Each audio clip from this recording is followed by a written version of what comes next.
Most beginners, hindi naman kailangan bumili ng maraming course. Hindi rin kailangan tumambay sa YouTube at manood ng random videos. Ang kailangan nila, filter. Kasi let's be honest, lahat ngayon nasa internet nga.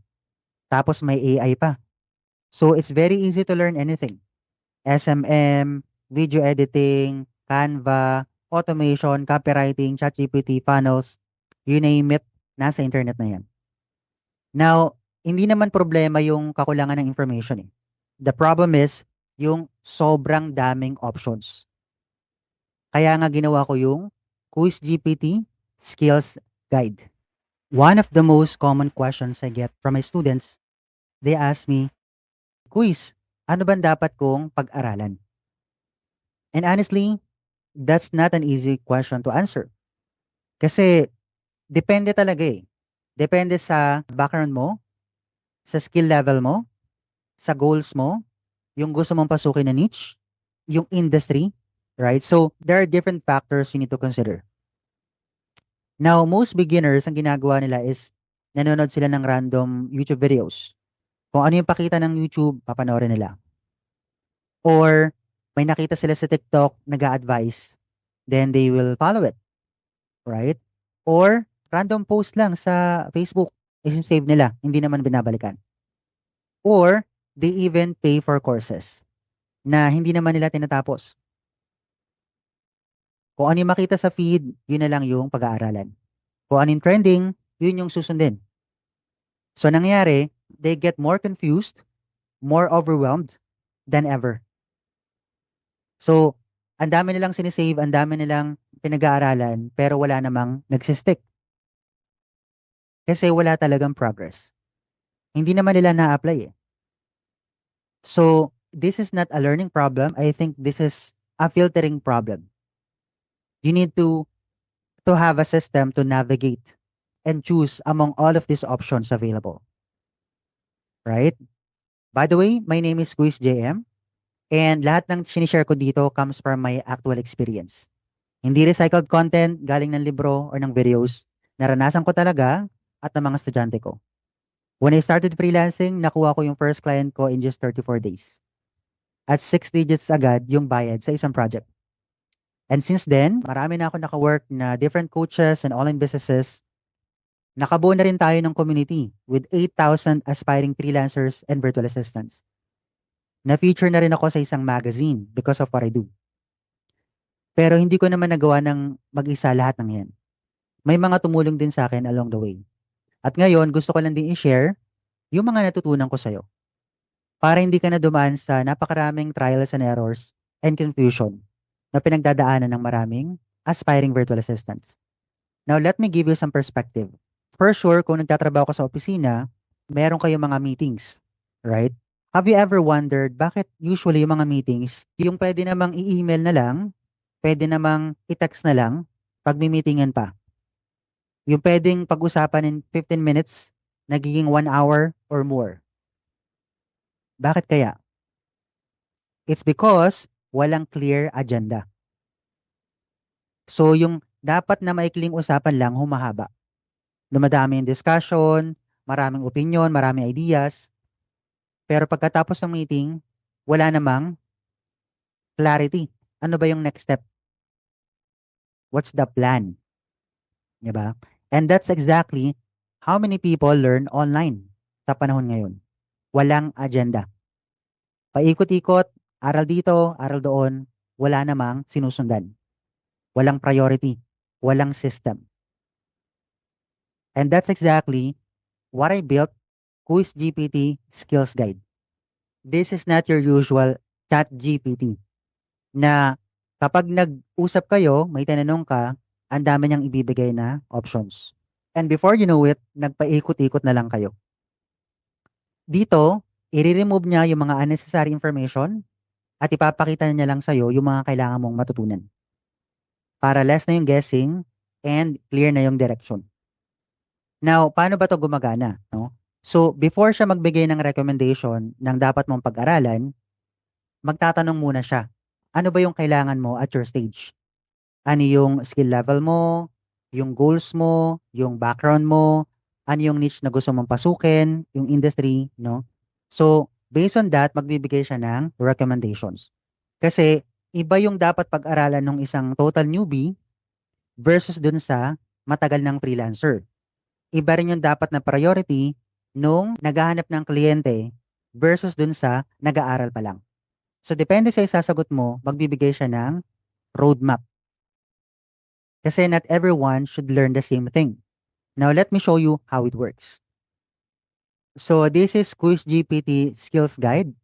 This creates simple learning trees for virtual assistants and freelancers by filtering out unnecessary information and shows only what to learn next based on your skill level and your goals. So, meron ditong apat na selection na pwede mong pagpilian. Ito yung mga prompts na pwede mong piliin. Depende sa goal mo. So, number one is guide me to learn a new skill. Number two, I don't know what to learn next. Number three, guide me to get my first client. Number four, earn more with my current skill. So for most of you, hindi nyo pa alam yung pag-aaralan nyo, you can start here.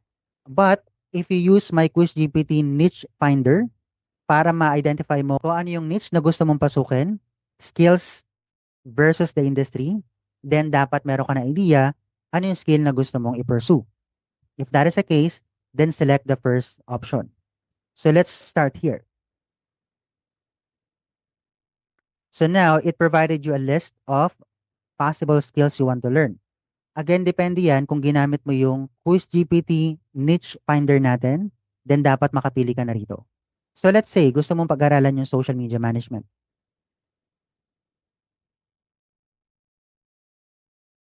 Then enter. Now, what is your current skill level? Beginner ka ba? Ibig sabihin, completely new or very little experience? Intermediate?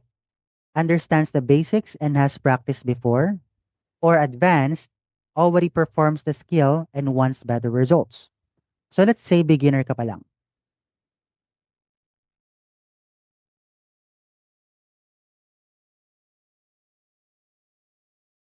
Now, it will ask you ano ba yung goal mo? Do you want to learn the skill of social media? Do you want to get your first client? Gusto mo bang mag-upskill to advanced level? Or meron ka pang ibang goal? You can just type it here. Kung meron ka pang ibang goal bukod dito sa selection. But let's start with learning the skill.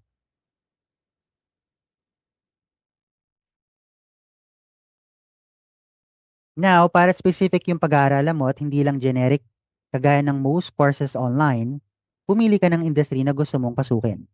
Is it e-commerce, coaches and consultants, real estate, SaaS and technology, health and wellness, local businesses, content creators, or hindi mo pa alam, or baka meron kang gustong pasukin na wala dito sa listahan na to. So let's say e-commerce tayo. E-commerce, ito yung mga online sellers. So now, binigyan kanya ng summary. Again, the skill you want to learn is social media management. Ang industry is e-commerce. Current level is beginner. Goal is to learn the skill. Now, eto na yung tinatawag na learning tree. So, topic number 1, subtopic number 1, lesson number 1. Now, para hindi ka malito at pwede mong balik-balikan anytime yung agenda mo kung ano yung dapat mong pag-aralan, I suggest gumamit ka rin ng mind map. I personally use Whimsical. Okay? Ayan. So, lagay natin dito, SMM, Social Media Management. And then, i-copy paste lang natin yung mga topics and subtopic.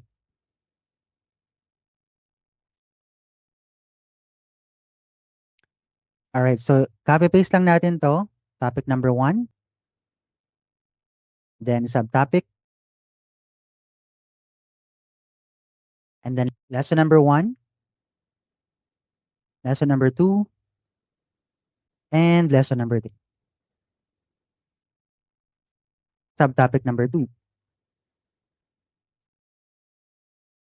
lesson number 1, lesson number 2, and lesson number 3. Now let's continue with topic number 2.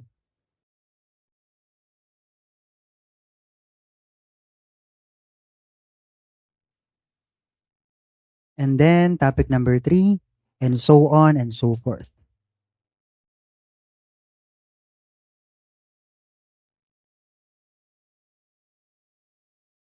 So now, as you can see, mas organized na yung pag-aaralan mo. So if you want to learn social media management, una dyan is yung social media foundations with 2 subtopics, content creation with 2 subtopics, writing social media captions with 2 subtopics, content planning, 2 subtopics, community management, 2 subtopics, and building your portfolio, 2 subtopics. As you can see guys, binibigyan ka dito ng option na pwede mong i-close or i-open yung mga branches. So pag in-open mo, let's say, yung branch ng subtopic number 1, understanding social media, you will see 3 lessons. And sa bawat lesson, merong tools na pwede mong gamitin, yung example na mga applicable scenarios na pwede mong pag-aralan, and yung mga activities na pwede mong pag-practicean. Para iwas overwhelm, focus ka muna one by one. One subtopic, one lesson at a time. Also, it will provide you a list of what to ignore for now. So, kung nag-umpisa ka pa lang sa pag-aaral ng social media, saka mo na pag-aralan yung advanced analytics at yung ibang mga advanced topics na hindi mo pa naman kailangan at your stage. Kasi believe it or not, matutunan mo naman yan later kapag nag-work ka na. Okay? Pero syempre guys, AI hindi pa naman yan perfect.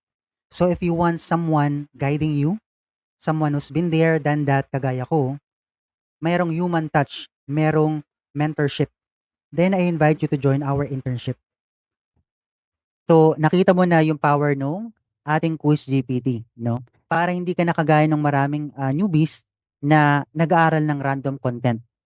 Kasi kapag wala kang plano, wala kang clear direction, wala kang sinusunod na sistema, paano kung sinabi ng isang video, you follow X method? Sabi ng another video, you follow Y method. And then another video says Z method.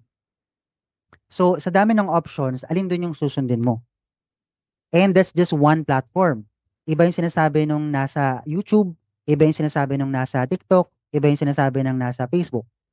Iba't ibang coaches, iba't ibang courses, iba't ibang skills. So eventually, maging collector ka na lang ng information. Pero hindi mo talaga siya napapractice. Kaya I suggest, gumamit ka ng system kagaya nito or come up with your own para ma-organize mo kung ano yung dapat mong pag-aralan. Based dun sa topic, yung subtopics, yung mga activities, yung mga tools na kailangan matutunan, mga concepts na kailangan maintindihan. So, instead of wondering kung ano ba yung pag-aaralan mo next, nandyan na nakalista na. I-organize mo na lang. Para mahiwalay mo yung good to know versus dun sa need to know. Kasi malaki yung difference niyan. Kumbaga, parang nag-GPS ka, di ba? Pag gumamit ka ng Google Maps, hindi mo naman kailangan puntahan at malaman lahat ng roads papunta doon sa destination mo. Kung pupunta ka ng Maynila, isa lang yung dadaanan mo. You don't need to know all of the roads going to Manila, if that makes sense. So, wag mo nang gayahin yung marami na na-stuck na sa learning mode. Learn what you need and then implement agad. Para makapag-focus ka sa paghanap ng kliyente, hindi sa puro pag-aaral lang. Alright? Now, kung gusto mong matutunan yung structured roadmap, imbes na puro random tutorials or mga generic na courses, then, I suggest gamitin mo yung Quiz GPT natin. This is available inside our internship. Because inside the internship, hindi ko lang kayo tuturuan ng skill, ipapagawa ko sa inyo yung trabaho para alam niyo yung pinapasok niyo. And para ma-prepare ka kapag sinalang ka na. You can create your own portfolio with your own sample works and mas confident ka nang humarap sa kliyente kasi nagawa mo na yung trabaho. And again, inside the internship, hindi lang Quiz GPT yung makukuha mo. Andun na yung ating shortcut, yung systems, tools, and strategies para magkaroon ng kliyente at makapag-work from home. So if you want to learn more, click the link below or watch the next video. See you on the next one.